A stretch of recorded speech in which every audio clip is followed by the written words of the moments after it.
The wood smoke curled through the rafters of the small cabin like ghosts of melodies not yet written.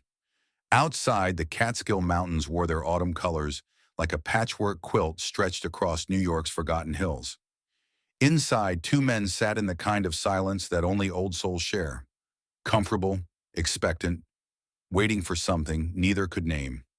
It was late November 1968, and George Harrison had driven 6 hours from New York City to this place, Bob Dylan's refuge, his hiding spot from a world that had tried to tear him apart just 2 years earlier, after the motorcycle accident that may or may not have happened the way the paper said it did. Harrison held an acoustic guitar, not his Gretsch, but a borrowed Gibson J45 that Dylan kept for visitors. His fingers moved absently across the fretboard, testing a chord progression he'd been working on for weeks. Dylan sat across from him in a rocking chair, smoking a cigarette, watching Harrison's hands with the quiet intensity of a man who'd learned to listen before speaking. "Play me something new," Dylan said finally. His voice was different than it had been before the accident, softer, less urgent. Harrison looked up. "I'm not sure it's ready." "Nothing's ever ready. Play it anyway."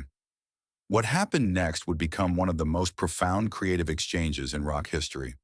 But the story isn't what people think. The real story begins 3 months earlier, in a London recording studio where the Beatles were slowly killing each other. August 1968, Abbey Road Studios, London. The White Album sessions had become a nightmare. Paul was controlling, John was detaching, Ringo had already quit once, and George Harrison, the quiet Beatle, the spiritual one, the guy everyone overlooked, he was suffocating. "That's not the chord," Paul had said for the 15th time that day, pointing at Harrison's guitar. "It should be a minor seventh, not a major." "It sounds fine the way it is," Harrison replied, his jaw tight. "It sounds fine isn't good enough. We're the Beatles. Everything has to be perfect." Harrison set down his guitar and walked out of the studio. He didn't come back for 3 days.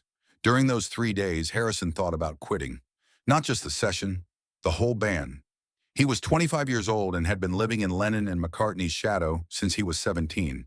He'd written some of the Beatles' most beautiful songs, "While My Guitar Gently Weeps," "Something," "Here Comes the Sun." But they were always treated as afterthoughts, bonus tracks, the songs they recorded when they had extra time. Harrison needed to know if he was any good, not as a Beatle, as a songwriter, as a musician, as himself. That's when he remembered Dylan's invitation from 2 years earlier. "Come visit sometime. We'll play some music. No pressure, no cameras, just two guys with guitars." 3 months later, Harrison was sitting in that Catskill cabin, about to find out if he measured up. "The song's about love," Harrison said, settling the guitar on his lap. "But not romantic love. Something bigger, about letting people go, about not clinging." Dylan nodded slowly. "Let's hear it." Harrison's fingers found the opening chord, E major, then A. A simple progression, but there was something in the way he played it. Tender, uncertain, vulnerable. Then he started singing. "I'd have you anytime, I'd have you anytime, I'd have you anytime, I'd have you anytime." The melody was beautiful, simple but profound, like a prayer or a lullaby. Harrison's voice, usually overshadowed by Lennon's sharpness and McCartney's sweetness, had a quality here that was entirely his own. Gentle, honest, real. Dylan didn't move, didn't smoke, just listened. "All I need is just to hear you say, 'You'll be coming home someday.' All you have to do is tell me so, and I'll be waiting." When Harrison finished, the cabin was silent except for the crackling of the wood stove. Dylan took a long drag from his cigarette, exhaled slowly, and looked at Harrison with an expression that was impossible to read. "That's a good song, George." Harrison felt his stomach tighten. "Good. Not great. Not incredible. Just good." "Thanks," Harrison said quietly, starting to put the guitar down. "Wait." Dylan stood up and walked to the window, looking out at the mountains turning gold in the late afternoon light. "How long have you been working on that?" "About 3 months. Why?" Dylan turned back to him. "Because it sounds like something you wrote in 3 years. It's careful, safe." Harrison felt heat rising to his face. "What's that supposed to mean?" It means you're trying to write a song that won't offend anyone. You're writing what you think a good song should sound like instead of what you actually feel. That is what I feel, Harrison said, but his voice lacked conviction. Dylan walked over and took the guitar from Harrison's hands. Let me show you something. What Dylan did next, that's the part that changed everything. Dylan sat down and began playing Harrison's melody. The same chords, the same progression. But something was different. Dylan played it rougher, messier. He missed notes, let strings buzz, didn't care about perfection, and somehow it sounded more real. Then Dylan started singing, not Harrison's lyrics, but different words entirely. Let me in here. I know I've been here. Let me into your heart. Let me know you. Let me show you. Let me roll it to you. Dylan's voice was raw, cracking on the high notes, but there was an emotional truth in it that Harrison's polished version had lacked. When Dylan finished, he handed the guitar back to Harrison. That's the same song, Dylan said, but I'm not trying to make it beautiful. I'm trying to make it true. You see the difference? Harrison stared at the guitar in his hands. You're saying my version is fake? I'm saying your version is scared. You're so worried about writing a perfect song that you forgot to write an honest one. The words hit Harrison like a physical blow. Because Dylan was right. Every song Harrison had written for the Beatles had been vetted, edited, rearranged by John and Paul until it fit their vision of what Beatles songs should sound like. Harrison had learned to write defensively, songs that couldn't be criticized, songs that couldn't be rejected. But those weren't real songs. They were songs designed to survive committee approval. I don't know how to do that anymore, Harrison said quietly. Write honestly. Dylan lit another cigarette. Then let me teach you. What happened over the next 12 hours would transform George Harrison from a Beatle into a songwriter. They stayed up all night. Dylan didn't give Harrison rules or techniques. Instead, he asked questions. Why did you write this song? Really? What are you afraid to say? If this was the last song you ever wrote, would you be happy with it? Harrison tried to answer, but the words caught in his throat. Because the truth was, he'd written the song hoping Dylan would like it. Hoping Dylan would say, "That's amazing, George. You're as good as John. You're as good as Paul." But Dylan didn't care about comparisons. He cared about truth. Let me try something, Harrison said around 3 a.m. His eyes were red from exhaustion and smoke, but something had shifted in him. Something had broken open. He picked up the guitar and began playing. Not Harrison's original melody. Something new, looser, more vulnerable. Dylan watched, saying nothing. Harrison started singing, and the words that came out weren't the polished lyrics he'd spent months crafting. They were raw, unfiltered, desperate. All I need is just to see your face. All I want is just to know you're there. All I have is nothing without you, and that's enough. That's enough. The melody wandered, found its way, got lost, found it again.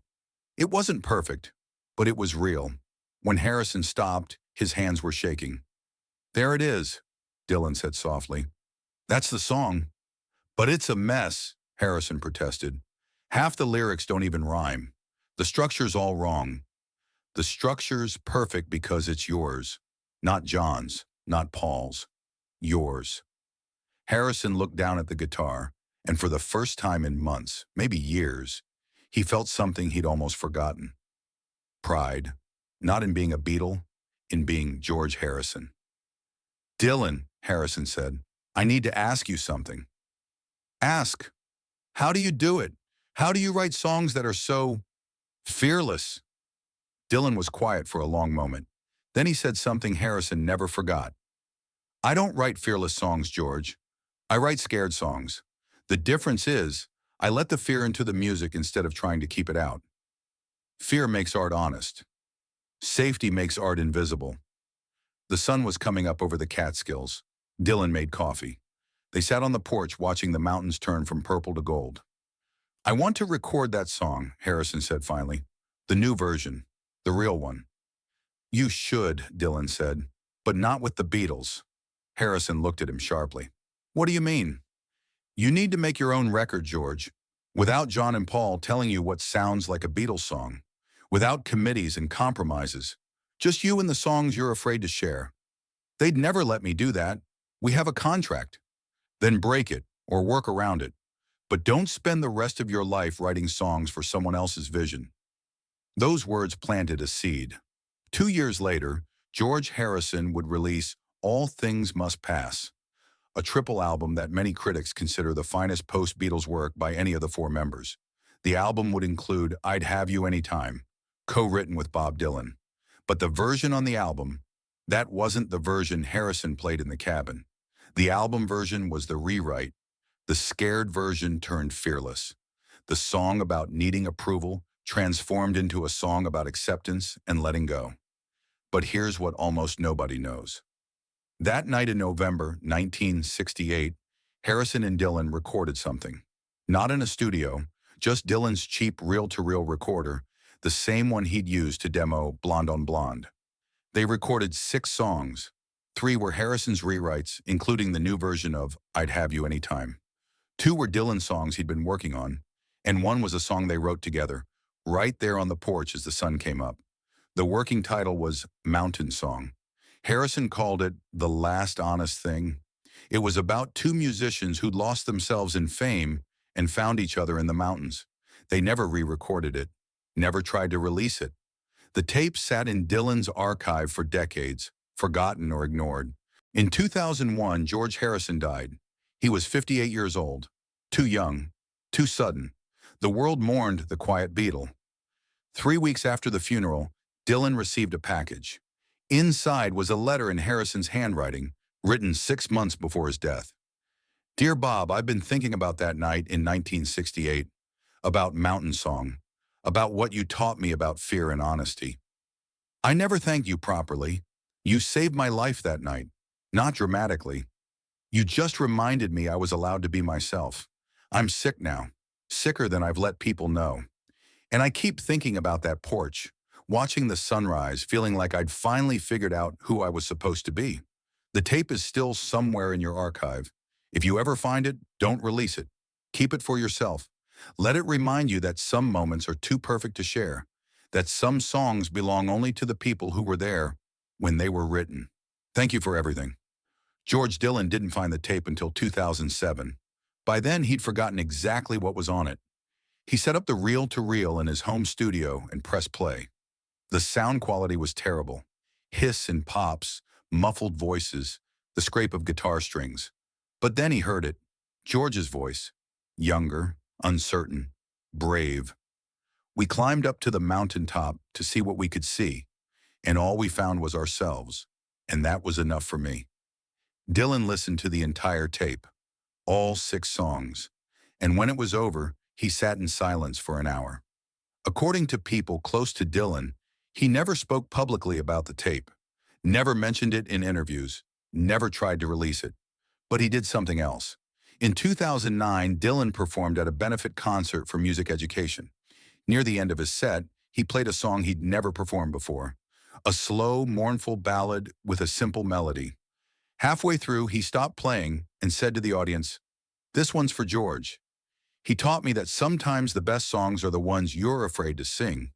Then he finished the song. It was Mountain Song, changed slightly, some lyrics different, some chords modified, but unmistakably the same song from that November night in 1968. The audience didn't know what they were hearing. Critics didn't recognize it, but a few people who'd been close to Harrison understood. Dylan had kept his promise.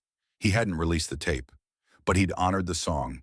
And in doing that, he'd honored the friend who'd sat with him on a porch in the Catskills, learning to be brave. The original tape still exists, stored somewhere in Dylan's archive. Maybe one day it'll surface, and maybe it won't. But here's what matters. In November 1968, George Harrison drove 6 hours to ask Bob Dylan if he was good enough. And Dylan didn't answer that question. Instead, he taught Harrison to stop asking it. That night, Harrison learned that being good enough isn't the point. Being yourself is. And that lesson, that transformation from a Beatle trying to prove himself into an artist confident in his own voice, that's worth more than any hit record or sold-out stadium show. The bet Johnny Cash made with Dylan was about skill. Could you write a song in 10 minutes?